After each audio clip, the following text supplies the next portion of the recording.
панел се дига. Тук има два винта, които държат панела.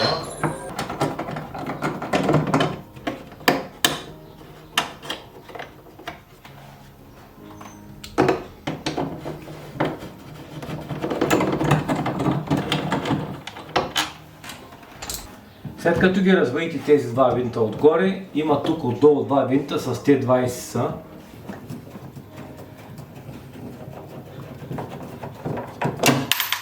Един е от тая страна, Т20, и другия е тук от тая страна.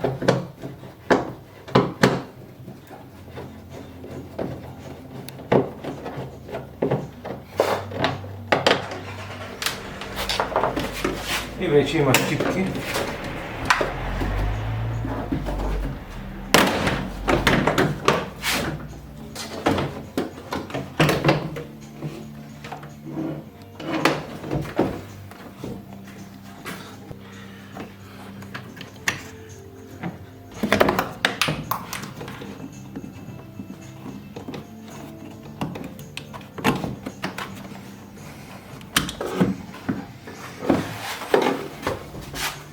Ето го панела.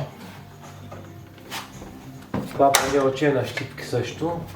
Сваляме до него и огледалото се държи тук на два винта с Т50.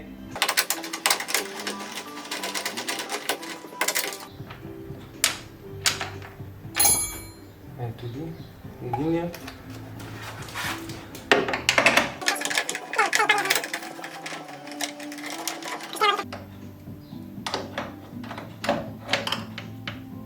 С магнит ще го извадя, да ни падне вътре.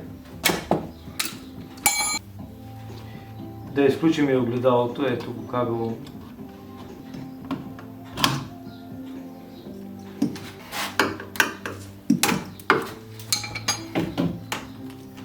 И по този начин може да свалите огледалото.